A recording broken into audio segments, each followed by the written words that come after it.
안녕하세요. 사랑하는 우리 강빈교 성도 여러분. 오늘 우리 팀켈러의 복음과 삶 성경 공부 세 번째 파트 복음이 공동체를 어떻게 변화시키는가에서 우리 챕터 4 공동체 변화의 장 부분을 우리 함께 공부하도록 하겠습니다. 우리가 복음을 바르게 깨달아 알면 우리의 삶에 변화가 일어나는데 그 변화는 공동체에서 가장 먼저 일어납니다. 왜냐하면 우리가 공동체 안에 살고 있기 때문이죠. 그 공동체, 복음 안에 있는 공동체에 대해서 우리가 함께 살펴보도록 하겠습니다. 책으로는 97페이지입니다. 97페이지에 있는 우리 내용들을 한번 보겠습니다. 사과 홈스터디 내용을 오늘은 보겠습니다. 프린스턴 대학의 로버트 우스노우라는 분이요. 소그룹의 가장 큰 어려움은 개인이 타인 앞에서 자기에게 초점을 맞추는 계기를 제거하는 것임을 발견했다. 이렇게 돼 있어요. 이게 무슨 말이냐면요. 소그룹을 유지하는 것 자체에만 목적을 둘 때에 어려움이 있는데 어떤 목적이 있냐면 소그룹 자체를 유지하기 위해서 구성원들 하나로 묶는 사회적 계약들은 가장 약한 의무만 강조한다는 겁니다. 왜냐하면 강한 의무를 강조하거나 변화를 요구하면 떠나가기 때문이죠. 시간이 있으면 오라. 말하고 싶으면 말해라. 다른 사람들의 의견을 존중하라. 결코 비판하지 말라.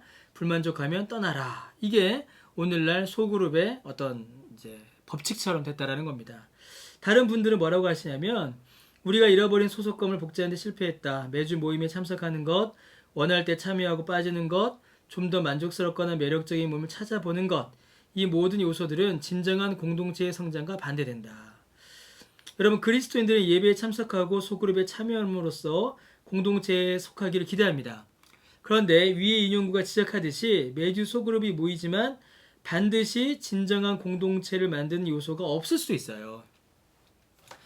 그냥 참석하는 것, 그냥 모임을 유지하는 것 자체에만 목적을 둘 때에는 참된 공동체, 참된 신앙 공동체의 성격을 잃어버릴 수 있다는 겁니다. 자, 그러면 참된 기독교 신앙의 공동체, 복음 안에서 자라는 믿음의 공동체는 무엇인가? 우리가 한번 살펴보도록 하겠습니다. 우리 99페이지부터 있죠. 우리 하나씩 보도록 하겠습니다. 자, 세 가지의 답변을 찾을 수가 있어요. 무엇이 기독교의 공동체인가? 첫 번째로 기독교 공동체는 하나님의 백성입니다. 곧 그분의 복음을 통해 믿음으로 창조된 백성. 이 사실이 모든 교회 공동체의 본질적 성격입니다. 기독교 공동체는 죄를 회개하고 그리스도를 믿는 사람들로서 복음, 곧 은혜의 메시지에 대한 공통 경험을 한 사람들로 구성된다. 여러분, 이게 너무나 중요한 말이죠. 또 너무 당연한 말입니다. 예를 들어서 산악회는 등산을 하는 경험을 바탕으로 해요. 동창회는 뭐죠? 동문회. 동문회는 같은 학교를 다녔다라는 경험을 바탕으로 합니다. 경험을 공유하는 집단이죠. 그럼 교회는 뭐겠습니까? 교회 구성원들은 무엇을 바탕으로 할까요? 복음에 대한 경험, 하나님의 은혜에 대한 경험이 바탕이 될 때에 참된 교회 공동체가 이루어집니다. 만약에 다른 것들이 공동체를 구성하는 이유가 되거나 공동체의 바탕이 되면 교회는 교회 공동체로서의 성격을 잃어버리게 돼요. 자, 여기 예로 드는 게 이제 이스라엘 백성들입니다. 자, 출애굽기에 출애굽기 19장 4절에서 5절을 보면요. 이스라엘 백성들 하나님께서 부르시는데 먼저 하나님께서는 그들을 노예에서 구원하시고 그 결과로 이스라엘은 하나님의 법을 지키고 하나님의 뜻에 따라 살아갑니다. 그러니까 그들이 하나님의 법을 지켜서 혹은 공로의 결과로 하나님께서 그들을 구원하신 것이 아닙니다. 그들은 오직 은혜로 구원받아서 하나님께 자신을 헌신해요. 그래서 구별된 백성이 됩니다. 그러니까 이스라엘을 한 백성, 한 몸, 한 공동체 되게 한 것은 이스라엘이 하나님의 은혜를 함께 경험했기 때문입니다. 은혜, 하나님의 은혜에 대한 공통된 경험이 이스라엘을 한 몸이 되게 한 거죠. 다른 것이 그들이 율법을 잘 지켰거나 혹은 하나님의 뜻을 잘 행하였다라는 공로나 행위가 이스라엘을 하나 되게 한 것이 아닙니다. 그건 매우 중요합니다. 신약시대에 그리고 오늘날 우리에게도 동일하게 적용이 됩니다. 베드로전서 2장 9절 10절을 보시면요. 우리를 그의 소유가 된 백성이다 라고 먼저 말해요. 그러니까 우리의 정체성이 먼저 나오는 겁니다. 우리의 정체성은 하나님, 주님의 소유가 된 백성이에요. 예수 그리스도를 믿어 복음으로 말미암아 구원을 얻은 그 은혜의 경험이 우리 공동체, 교회 공동체의 바탕이지 어떤 출신 혹은 뭐 수준, 재산 이런 것이 교회 공동체의 바탕이 될 수 없다는 겁니다. 그러니까 교회 소그룹을 모이면 항상 복음에서 시작하고 복음을 이야기하고 하나님이 주신 은혜로 마무리가 되어야 돼요.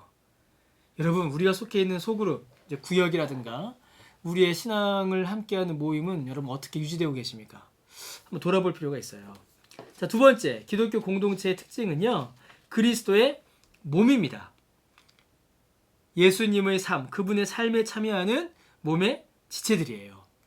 여러분, 기독교 공동체는 의도적으로 삶을 함께하는 사람들로 구성됩니다. 삶을 함께해요. 성경에서는 그리스도인들을 하나님의 가정, 권속, 집, 형제라고 부릅니다. 그러나 이것보다 더 중요한 비유는요, 몸이에요. 몸. 단순히 가족이 되어서 함께 먹고 생활하고 일한다. 가족들이 그렇게 살죠. 그런데 그 이상을 의미합니다. 바로 몸입니다. 제 팔이, 오른쪽 팔이 왼쪽 팔과 함께 일하고 함께 살듯이, 제 다리가 제 머리와 함께 살들고 함께 일하고 함께 역할을 감당하듯이, 교회 공동체는 그렇게 삶을 공유하고 생활을 이어간다는 거죠.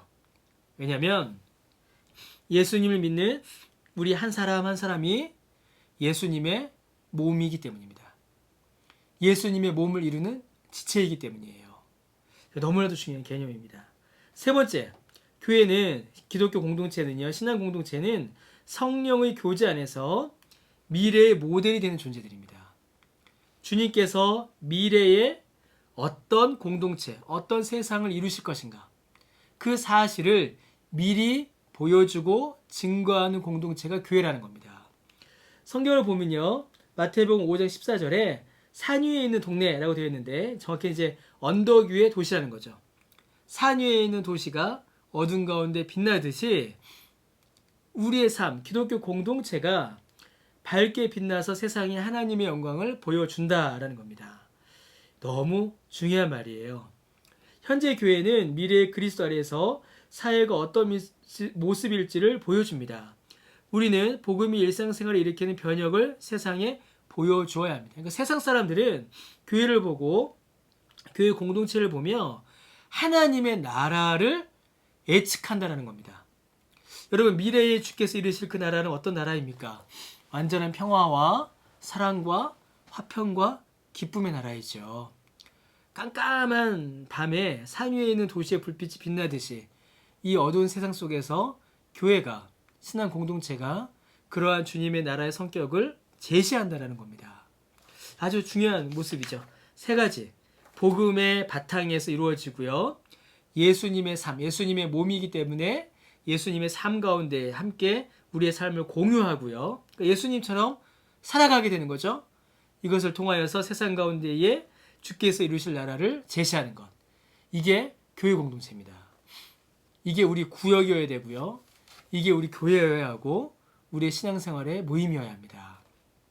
자, 계속 보겠습니다. 공동체를 세우는 습관에 대한 성경적 고찰. 자, 그러면 어떻게 해야 이 기독교 공동체를 세울 수 있는가? 어떻게 하면 잘 세워질 수 있는가? 성경적 교훈을 찾아보겠습니다. 바울은 그리스도의 몸 안에서 한 몸이 되어 서로 지체가 되었다라고 말합니다.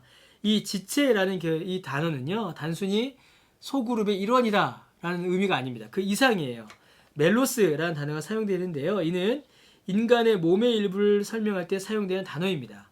바울은 여러분은 서로서로 팔다리와 기관들입니다. 여러분은 다른 사람들에게 눈이며 팔이며 심장입니다. 이렇게 말하는 겁니다. 제가 어느 분의, 우리 교회 성도님 중에 어느 분의 팔일 수 있고요.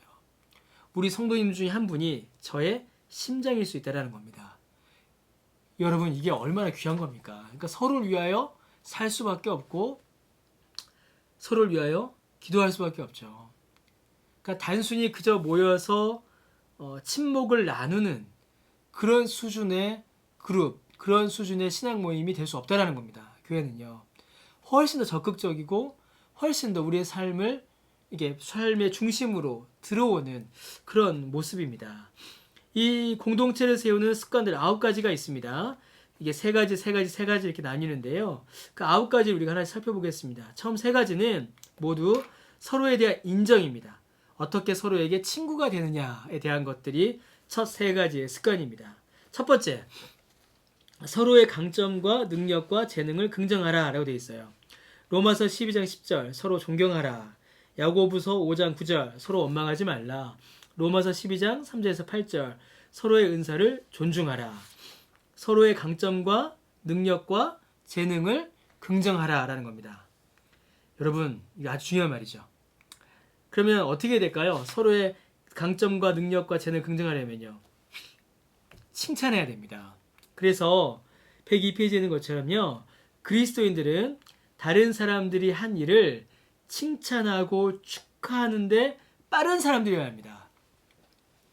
칭송하고 감사하고 지지하는 것을 사랑하는 사람들이어야 합니다. 여러분, 우리 그리스도인들은 칭찬에 인색하면 안 됩니다. 누군가를 칭찬할 일이 생기면 여러분 적극적으로 칭찬해 주시고, 적극적으로 긍정해 주시고, 적극적으로 지지해 주십시오. 이제 그런 말이 있습니다. 교만해질까봐 칭찬하지 않는다. 여러분, 그건요, 그 말은 그 교만은 그 사람이 하나님 앞에서 감당해야 될 일입니다. 그건 우리에게 주어진 것이 아니에요. 우리에게 맡겨진 것은 인정해주고 존중해주고 칭찬해주는 겁니다. 서로 존경하고 서로 원망하지 않고 서로 존중하는 거죠. 특히 3가지를 우리는 칭찬하고 지지해줘야 합니다. 열매, 사람들이 어떻게 성장하고 있는지. 재능, 그 사람이 가지고 있는 재능과 은사들을 통하여서 다른 사람들을 또 어떻게 유익하게 하고 있는지. 헌신, 그들이 옳은 일을 하기 위하여 어떤 희생을 하고 있는지. 이 열매와 재능과 헌신, 열매, 은사, 희생이 보일 때에는 우리가 정말 아낌없이 지지해주고 칭찬해주고 존중해줘야 합니다. 이 모든 것들은 다른 사람들을 존경하는 일이 돼요.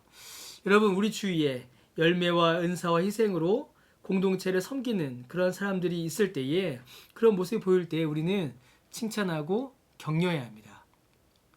가정도 마찬가지입니다. 교회도 마찬가지고요. 두 번째 습관, 그리스도 안에서 다른 사람들의 동등한 중요성을 인정하라. 친구는 동등한 관계에서 됩니다. 그렇죠? 그때에 서로 인정하게 되고 서로 친구가 될 수 있어요. 두 번째 습관, 그리스도인은 다른 사람들의 중요성을 인정하는 사람이 되어야 합니다. 로마서 15장 7절에 그리스도께서 우리를 받아 하나님께 영광을 돌리신 것 같이 너희도 서로 받으라 라고 되어 있습니다. 너희도 서로 받으라. 인정해주라 말이죠. 고린도전서 12장 25절에 오직 여러 지체가 서로 같이 돌보게 하셨느니라. 베드로전서 5장 5절에 서로 겸손으로 허리를 동이라. 야고보서 2장 1절에 사람을 차별하여 대하지 말라. 이렇게 되어 있습니다. 주님 안에서 모두가 다 중요한 사람이기에 모두 다 동등한 중요성을 인정해야 하라는 겁니다. 여러분, 이는요, 세상적인 신분 사달이나 위기의 서열을 대단하게 생각하는 것을 거부하는 복음적 모습입니다. 성경은 우리에게 그렇게 가르칩니다. 세상이 가지고 있는 그런 차별, 세상이 말하는 어떤 그런 격차, 그런 것들을 거부하고 서로가 서로를 중요하게 인정하라라고 성경 가르칩니다. 여러분, 사울 어떤 일이 벌어졌습니까? 사울은 원래는 살기가 등등한 사람이었죠.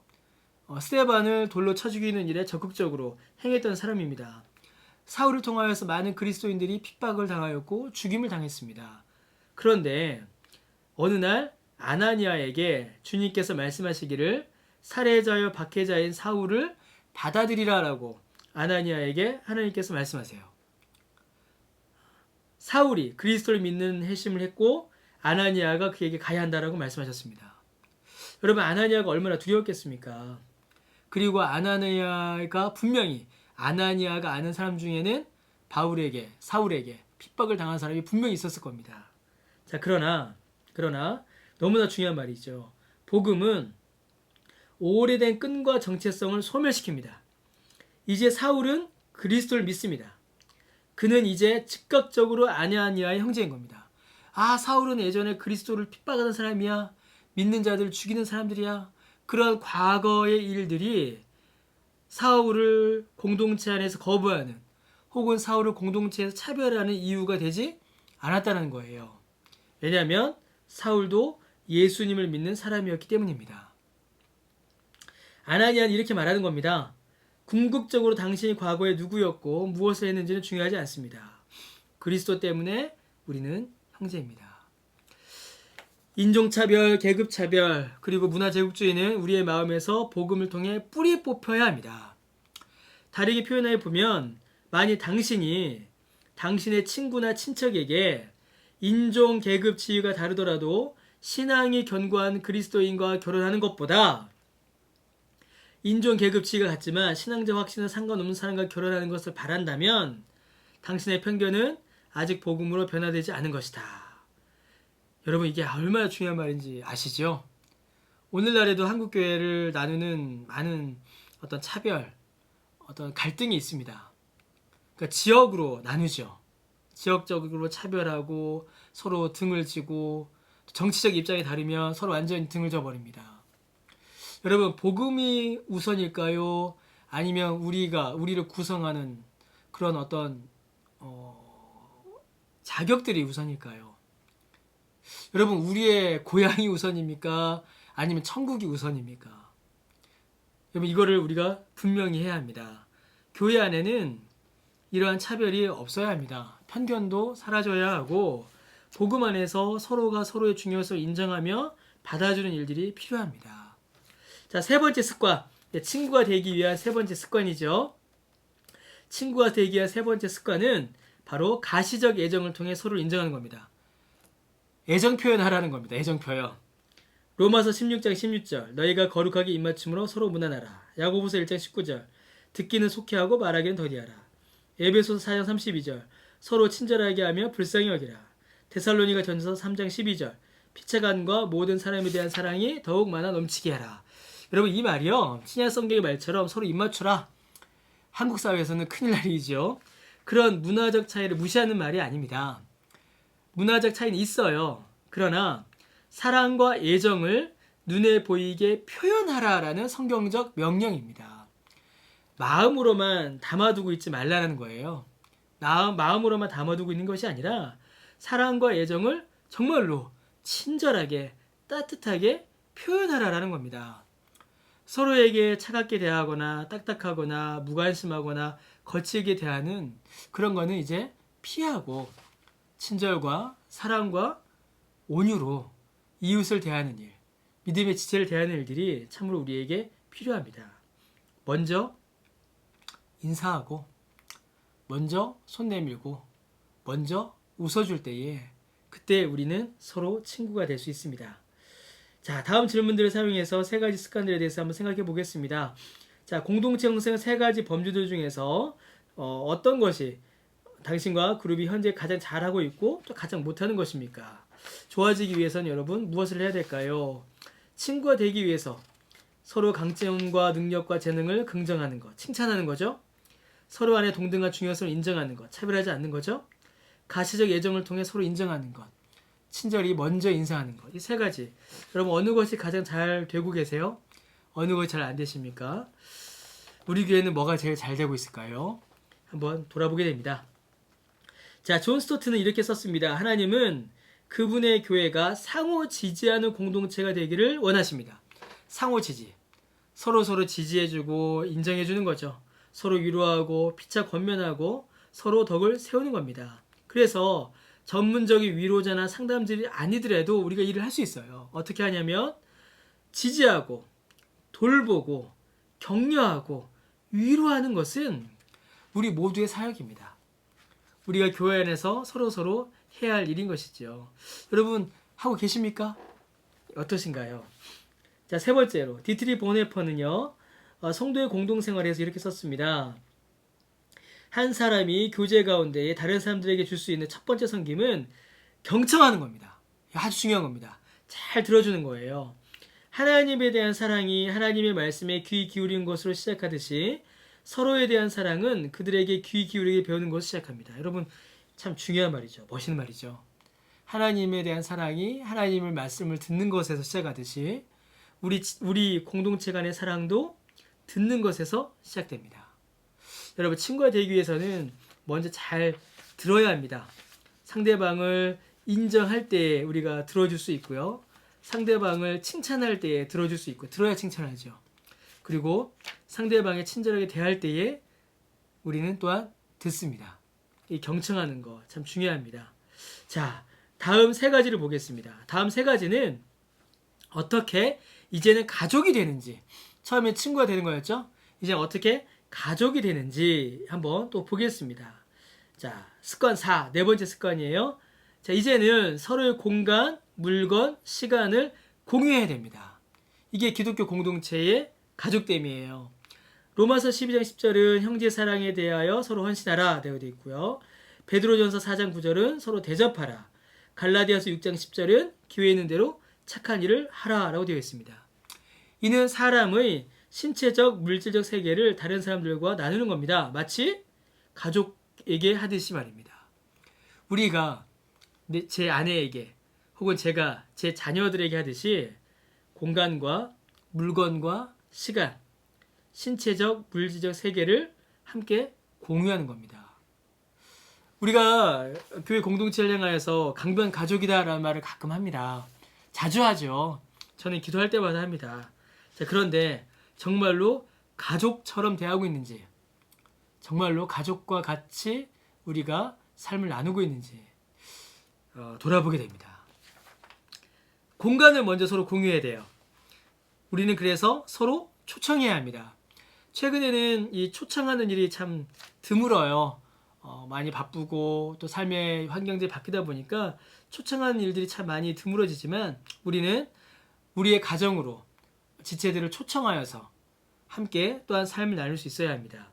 식사하고요, 같이 공부하고요, 같이 놀고요, 같이 기도하는 일들이 이 안에 포함될 수 있을 것입니다. 이제는 또 물건을 서로 공유할 수 있습니다. 서로 실용적인 방법, 실제 도움을 주는 거죠. 심부름을 하는 걸 수도 있고요.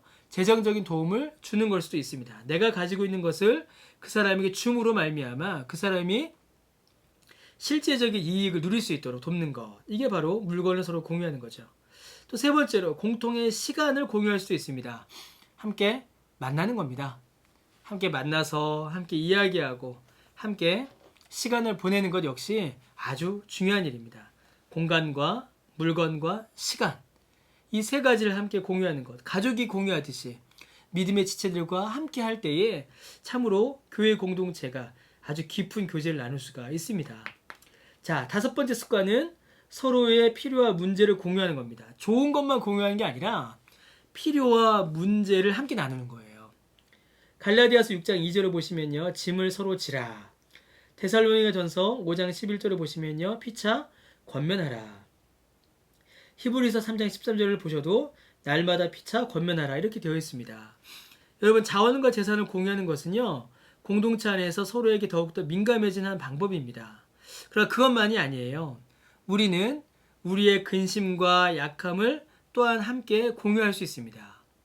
그들에게 우리를 사랑하고 지지할 수 있게 하는 그런 기회를 또한 제공하는 거죠. 여러분, 우리는 상처받은 사람들을 찾아내어 그들이 필요한 지지를 또한 우리는 제공해야 합니다. 그러니까 좋은 것만 말하면 여러분, 그게 어떻게 가족이 될 수 있겠습니까? 서로의 약함과 아픔도 함께 공유할 수 있어요. 본문에 대한 내용을 좀 봐야 되겠습니다. 데살로니가전서 5장 11절은요, 서로 권면하라라고 말하는데 이 말은 정확한 의미는 여행 가운데에 아주 가까이 서서 서로를 응원하고 지지하라라는 말입니다. 여러분, 혹시 그 남자분들은 군대에서 행군 해보셨죠? 행군. 무거운 짐을 지고 총을 메고 먼 길을 걸어갑니다. 먼 길을 걸어갈 때 혼자 걸으면 참 힘들어요. 근데 옆에서 응원하고 지지하고 격려하면 그 길을 걸어갈 수 있게 됩니다. 데살로니가 전서에서 말하는 권면은, 격려는 바로 그런 거예요. 함께 길을 가는데 서로 응원하고 격려하는 겁니다. 갈라디아서 6장 2절에서는 우리에게 서로 짐을 지라라고 말해요. 여러분, 이 짐을 진다는 말이 무슨 말일까요? 우리가 먼저 누군가의 짐을 지려면 어떻게 되죠? 먼저 짐진 사람 가까이 다가가야 합니다. 거의 그 사람 처지에 서야 돼요. 여러분이 참 성경의 표현이 우리의 마음을 우리에게 깊은 교훈을 줍니다. 우리가 서로 짐을 진다라는 말은 여러분 당신 짐 나한테 주세요. 그 사람이 짐을 줄 때까지 기다리는 게 아니라 우리가 먼저 그 사람에게 가까이 다가가는 것을 말합니다. 먼저 가서 그 사람의 자리에 서서 그 사람의 입장에 서서 그가 얼마나 무거운 짐을 지고 있는가를 내가 직접 보는 겁니다. 이게 바로 짐을 나누어 진다라는 의미입니다. 여러분 갈라디아서 6장 2절은요. 상호작용을 말합니다. 본문은 다른 사람의 짐을 지라라고 명하지 않고요. 서로 짐을 지라라고 말해요. 이는 공동체 안에서 살아라. 그리고 공동체는 사람들이 당신의 짐을 혼자 져주는 곳이 아니고 또 당신이 혼자서 짐을 다 지려고 하는 것도 아닙니다. 다른 사람을 돕고 그들도 당신을 돕게 하는 곳. 그게 바로 공동체이고 그것을 성경은 우리에게 명령하는 것이죠. 여러분 우리가 다른 사람의 약한 점을 도려가면서 정작 자신의 약한 점을 숨기며 도움받기를 거부하는 것은 위선입니다. 나는 약하지 않다. 나는 강하다. 라는 위선이죠. 그러나 성경은 이런 위선을 우리에게서 제거하라 라고 말합니다. 갈라디아서 6장 2절은 이 점을 확장합니다. 너희가 짐을 서로 지라. 그리하여 그리스도의 법을 성취하라 라고 말합니다. 분명히 예수님은요. 짐을 지시는 사람의 궁극적인 예시이십니다. 그는 우리의 죄책과 죄의 무한한 짐을 십자가에서 지었습니다. 십자가 사건은 예수님을 부러뜨렸습니다. 예수님께서 십자가를 지심으로 고통을 당하셨지요. 그는 단순히 우리와 함께 짐을 나누어 지신 것만이 아니라 우리를 죄로부터 완전히 해방시키셨습니다. 모든 무게를 직접 다 지신 겁니다. 이 무한한 짐을 지시는 사랑을 아는 사람이라면 누구든지 동일한 사랑을 하도록 우리에게 영감을 주시고 권능을 주시는 놀라운 모범을 제시받은 겁니다. 갈라디아서 말씀처럼 그리스도의 법을 성취하는 겁니다. 예수님께서 우리의 짐을 다 지셨잖아요. 그리고 그 예수님 믿고 우리가 예수님과 함께 한다면 우리가 다른 사람의 짐을 다 져줄 수는 없지만 그들에게 먼저 다가가서 그 짐의 크기와 무기를 함께 나누고 함께 짐을 서로 질 수 있다는 겁니다. 그래서 여러분 우리는 두 가지를 해야 됩니다. 나 무거워. 나에게 짐이 있어. 내가 지고 있는 짐을 다른 사람들에게 말할 수 있어야 돼요. 막 떠벌리고 함부로 막 그렇게 라는 게 아닙니다. 정말로 나와 함께 신앙생활을 하는 정말 사람들에게는 정말 가족과 같은 공동체에게는 내 짐을 말할 수 있어야 하고요. 또 우리는 짐을 진 자에게 먼저 다가갈 수 있어야 합니다. 그들의 입장에서 그 짐을 함께 지는 일이 필요합니다. 자, 6번째 습관은 서로의 신앙과 생각과 영성을 공유하라 라는 겁니다. 단순히 짐만 서로 지는 게 아니고요. 신앙, 우리의 믿음의 내용을 함께 공유하라 라는 것이죠. 골로새서 3장 16절에는 피차 가르치고 권면하라. 에베소서 5장 19절에는 시와 찬송과 신령한 노래들로 서로 화답하라. 로마서서 12장 16절에서는 서로 마음을 같이 하라. 고린도전서 1장 10절에서는 같은 뜻으로 온전히 합하라 이렇게 되어 있습니다. 이게 뭡니까? 함께 신앙생활 하라라는 겁니다. 여러분 우리가 교회 공동체가 모이잖아요. 교회 공동체가 뭐 하는 곳인가요? 여러분 친목을 위한 단체도 아니죠. 사실은 교회 공동체는 친목을 위한 단체가 아닙니다. 운동을 위한 단체도 아니에요. 최소한 교회 안에서 모인 교회 공동체는 신앙생활을 위한 단체입니다. 영적 모임이에요. 영적 공동체입니다. 이것은 일치된 생각과 마음을 복음 안에서 개발하는 것에 대한 것입니다. 그리스도인들은 성경을 서로에게 배우고 가르치는 부르심을 받았어요. 이게 너무나도 중요합니다. 목사만 성경을 배우고 가르치고 그게 아니라 우리 모두가 서로에게 성경을 배울 수 있고 성경을 또한 가르칠 수 있는 그 부르심을 받은 겁니다. 우리 모두가 그 안에 있어요. 또한 우리는 서로 기도하고 함께 하나님을 찬양하도록 명을 받았습니다. 하나님의 명령입니다. 이 모든 것은요, 복음 안에서 신앙과 마음의 하나됨을 만들어내는 효과에 대한 것입니다. 함께 신앙생활을 하는 겁니다. 우리는 단순히 개인적으로 성경을 공부하는 사람들이 아닙니다. 대신에 우리는 함께 성경을 읽고 토론하고 공부하여서 더 깊은 믿음의 일치에 이르게 됩니다. 여러분 혼자 성경을 공부하게 되면요. 성경을 오해하기가 쉽고 잘못된 이해 가운데 빠지기가 쉽습니다. 그리고 말씀에 대한 이해와 감동도 더 얕아져요. 그러나 여러분 우리가 성경을 함께 배우고 함께 공부할 때에는 말씀에 대한 이해가 좀 더 정확해지고 무엇보다 훨씬 더 풍성해집니다. 하나님께서 각자의 상황 가운데 말씀하시는 그리고 역사하시는 내용들을 우리가 들음으로 나눔으로 하나님의 은혜에 대한 이해 또 기도의 제목 하나님의 은혜에 대한 각성 깨달음이 훨씬 더 풍성해집니다.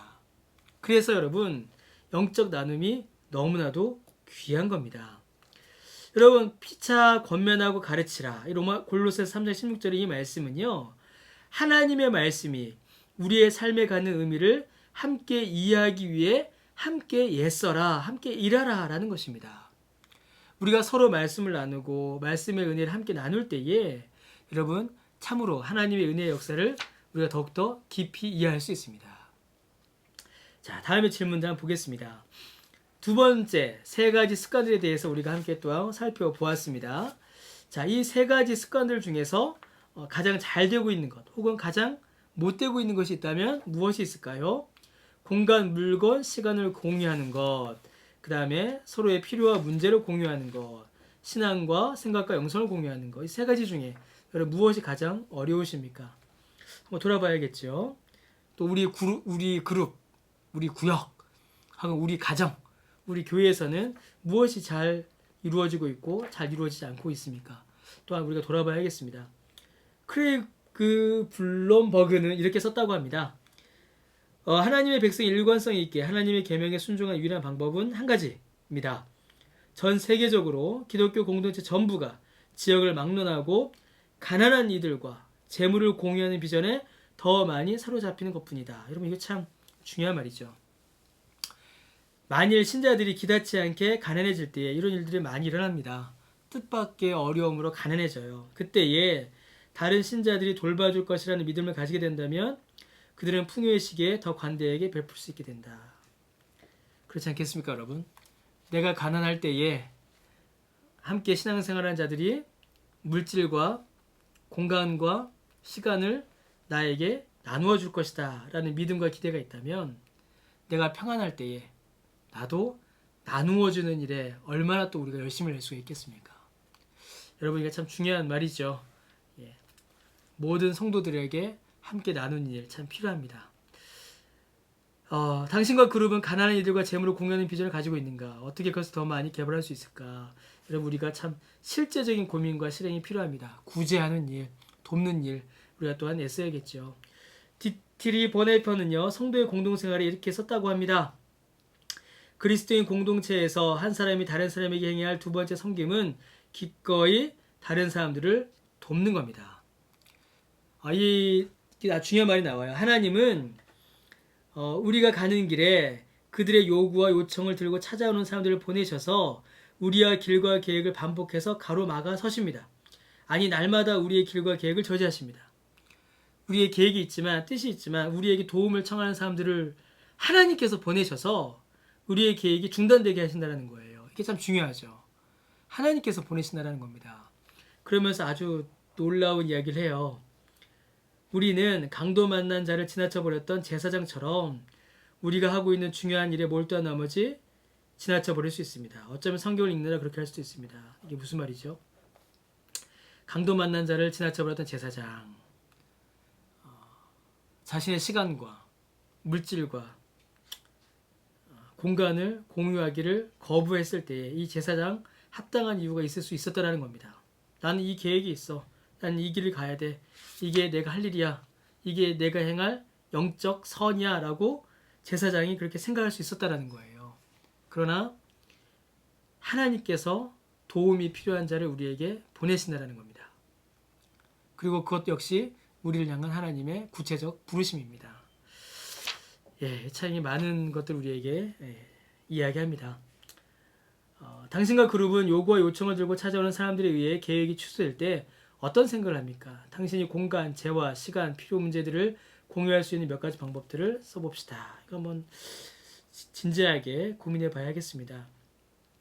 자, 마지막 세 가지 공동체 형성의 습관을 살펴보겠습니다. 첫 번째 세 가지는 친구가 되는 거였고요. 두 번째 세 가지는 가족이 되는 거였고요. 이제 마지막 세 가지는 서로에게 종이 되는 겁니다. 서로를 구체적으로 섬기는 거예요.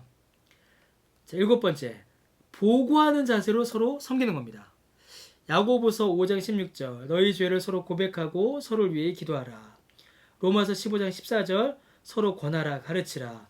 에베소 4장 25절, 서로 참된 것을 말하라. 이 보고하는 자세라는 말이 참 우리말로는 좀 이렇게 번역이 좀 그런데요. 알린다라는 말입니다. 알린다. 내 삶의 형편을 알린다. 내 삶의 형편을 사람들에게 이야기한다라는 그런 표현입니다. 우리는 앞에서요, 반드시 공동체 안에서 서로에게 문제와 필요를 알게 해야 한다는 것을 살펴봤습니다. 구체적으로 우리는 삶에 대해 다른 사람들에게 이제 보고하는 자세, 알려주는 자세를 취해야 합니다. 훨씬 개인적인 측면들에서 그렇습니다. 특히 아주 중요한 말이 나오죠. 우리는 어디에서 죄를 직면하고 있는지를 나누고 공동체의 죄를 이기도록 도움을 요청해야 합니다. 자발적으로 그리스도인 친구들의 모임을 만들어서 정기적으로 우리의 삶의 영역들을 이야기해야 합니다. 특히 우리에게 어려운 영역들을 이야기해야 합니다. 그렇지 않으면 쉽사리 자기 기만에 빠지게 돼요. 예를 들어 삶의 경영, 균형, 일, 건강, 쉼, 혹은 성, 돈의 사용 등이 그런 영역들입니다. 나의 약함을 인정하고 함께 신앙생활을 하는 친구들의 도움을 요청한다라는 겁니다. 곧 복음으로 세워지는 삶 안에서는 그리스도인 친구들의 삶에 들어올 수 있게끔 해야 한다는 거예요. 왜냐하면 그들을 통하여서 하나님의 도우심이 우리에게 전해지게 되기 때문입니다. 함께 기도하고 함께 말씀을 나누며 구체적인 도움을 찾을 수 있게 되는 거죠. 여러분, 이거 아주 중요합니다. 자, 여덟 번째 습관은 용서와 화해를 통해 서로를 섬기는 겁니다. 에베소 4장 2절에 모든 겸손과 온유로 하고 오래 참음으로 사랑하는데 서로 용납하라. 골로새서 3장 13절에 누가 누구에게 불만이 있거든 서로 용납하여 피차 용서하라. 갈라디아서 5장 26절에 서로 노엽게 하거나 투기하지 말라. 야고보서 4장 11절에 서로 비방하지 말라. 마태복음 5장에 또 18장에 깨어진 관계를 서로 재건하라. 이렇게 돼 있어요. 여러분, 교회 공동체는 용서와 화해의 공동체가 되어야 합니다. 용서하셔야 돼요. 공동체에서 그리스도인들은 결코 서로를 포기해서는 안 됩니다. 참 저도 많이 찔립니다. 이게 용서하고 화해하는 일은 참 힘들어요. 그리고 지치고 외면하고 싶을 때가 많습니다. 그러나 우리는 용서 및 관계 회복을 추구함에 있어서 결코 지쳐서는 안 됩니다. 포기해서도 안 돼요. 이를 놓고 기도해야 합니다. 하나님께서 우리에게 힘 주셔서 먼저 화해를 청할 수 있도록 우리가 움직여야 합니다. 하나님은 언제나 당신이 먼저 손을 뻗어서 부서진 관계를 고치기 원하십니다. 그리스도인은 화해의 과정을 시작하는 책임이 있습니다. 단절과 소외가 누구에 의하여 어떻게 생겨나는지와 상관없습니다. 그가 먼저 잘못했던 아니든 내가 먼저 잘못했던 아니든 우리는 먼저 화해의 손길을 뻗어야 합니다.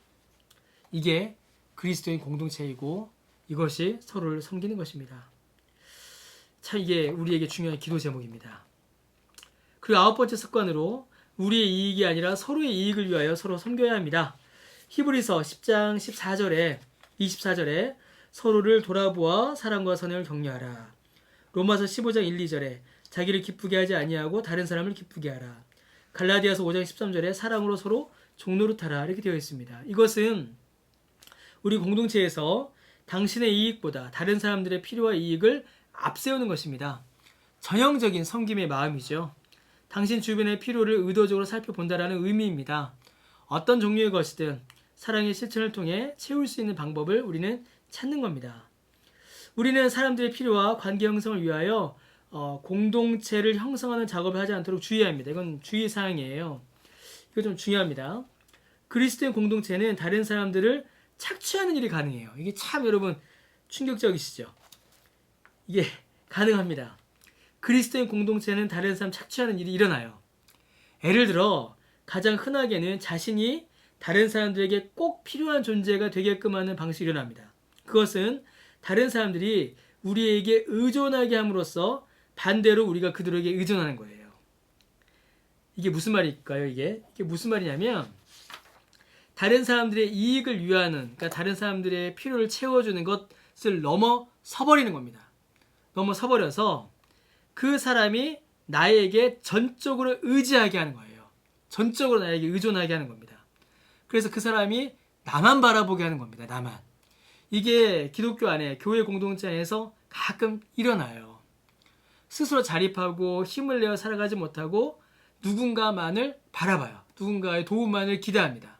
그러면 이건 여러분 서로 사람을 의지하게 되는 겁니다. 이런 일들이 벌어지게 돼요. 그래서 밑에 보이죠? 또 다른 방식은 우리가 공동체로부터 정서적, 물질적으로 그리고 영적으로 받으려고만 할 뿐 아무것도 주지 않는 일도 벌어지게 됩니다. 나는 주지 않고 받으려고만 하는 거예요. 그러니까 어떤 사람은 주려고만 해요. 막 주려고만 해서 다른 사람들이 그 사람을, 자기를 의지하게 만들어 버립니다. 주님보다 더 자기를 의지하게 만들어요. 또 어떤 사람은 받으려고만 해요. 계속 받으려고만 합니다. 다른 사람들에게 베풀거나 주는 일은 일어나지 않아요. 여러분, 그런데 이거는 잘못된 겁니다. 아주 중요한 말이 나옵니다. 우리는 너무 교만해서 공동체가 필요하지 않다고 하거나 너무 체험을 위한 마음으로 다른 사람들을 공동체에서 착취하지 않도록 해야 합니다. 서로가 서로의 이익을 위하되 참으로 진정한 이익을 위하여서 우리가 기도하고 지혜롭게 행동해야 한다라는 것이죠. 이 일들 우리에게 참으로 필요합니다. 서로에게 나의 필요, 나의 약함을 알리는 자세, 그리고 용서, 화해를 통해 서로 섬기는 자세, 또 나 자신의 이익이 아니라 서로의 이익을 위하여 서로 섬기는 자세, 이 세 가지의 자세가 우리에게 함께 있어야 합니다. 우리는 서로 사랑해야 합니다. 서로 사랑함으로 함께 공동체를 이루어 가야 합니다. 7번 질문이죠. 이 세 가지 중에 우리에게 약한 것이 있다면 무엇일까요? 또 우리 자신 한번 돌아봐야겠습니다. 유진 피터스는요, 현실 하나님의 세계에서 이렇게 썼습니다. 우리는 공동체입니다. 혼자서는 우리가 아니에요. 우리는 공동체 속에서 태어나며 공동체 안에 살아가고 공동체 안에 죽습니다. 인간 존재는 결코 혼자가 아니면 혼자 충분하지 않습니다. 여러분, 우리는 결코 혼자가 아닙니다. 특별히 우리 신앙생활은 결코 혼자 할 수가 없습니다. 혼자서 충분한 것처럼 살거나 그렇게 생각하는 경향이 혹시 여러분 있지 않으십니까? 그러한 신앙생활은 우리의 신앙에 도움이 되지 않습니다. 어떻게 그런 생각을 고쳐나갈 수 있을지 한번 살펴봐야겠습니다. 보네퍼는 성도의 공동생활에서 이렇게 썼습니다. 당신의 잘못을 서로 고백하라. 자신의 죄를 형제 앞에서 고백하는 사람은 더 이상 혼자가 아니다. 그는 다른 사람의 실존 앞에서 하나님의 임재를 경험할 것이다. 사람이 내 앞에 있듯이 하나님의 도우심의 은혜를 경험하게 된다는 겁니다. 참 중요한 말이죠. 이 모든 질문들에 당신의 대답을 한번 살펴보고 이 공동체 형성 습관을 개선시키기 위해 살 수 있는 두세 가지 실천사항을 한번 나눠보도록 하겠습니다. 여러분, 이제 9가지 습관들을 우리가 쭉 살펴보았습니다. 친구가 되기 위해서, 또 가족이 되기 위해서, 또 종이 되기 위해서, 친밀한 교제를 나누기 위해서, 또 삶을 나누기 위해서, 또 섬기기 위해서 9가지의 습관들을 우리가 함께 살펴보았습니다. 이 내용들 여러분 한번 살펴보시고 우리 안에 필요한 것들이 있다면 무엇이 있는지 또 함께 나눠보시면서 또 우리 안에 좋은 습관들 함께 만들어 보시기를 바라겠습니다. 예. 서로의 강점과 능력과 재능을 긍정하는 것, 서로의 상대방의 동등한 중요성을 인정하는 것, 가시적인 애정을 통하는 것, 가시적인 애정 표현하는 것, 예. 친절하게 먼저 다가서는 거죠. 그리고 서로의 공간과 물건과 시간을 공유하는 것, 서로의 필요와 문제를 공유하는 것, 좋은 것만 아니라 힘든 것도 나누는 거죠. 서로의 영성, 신앙과 생각과 영성을 공유하는 것, 그리고 뭐가 있었죠? 보고하는 자세, 나의 필요를 상대방에 알리는 자세를 유지하는 것, 용서와 화해를 통해 서로 섬기는 것, 나 자신의 이익만이 아니라 서로의 이익, 진정한 이익을 위해 섬기는 것, 이 9가지 여러분 한번 살펴보시고 우리에게 필요한 것들을 이제 또 주님의 은혜로 또 기도함으로 함께 이루어 가야겠습니다. 예, 홈스터디는 여기까지 보고요. 예, 다음 영상에서 우리 그룹 스터디를 함께 살펴보도록 하겠습니다. 긴 시간 수고하셨습니다. 감사합니다.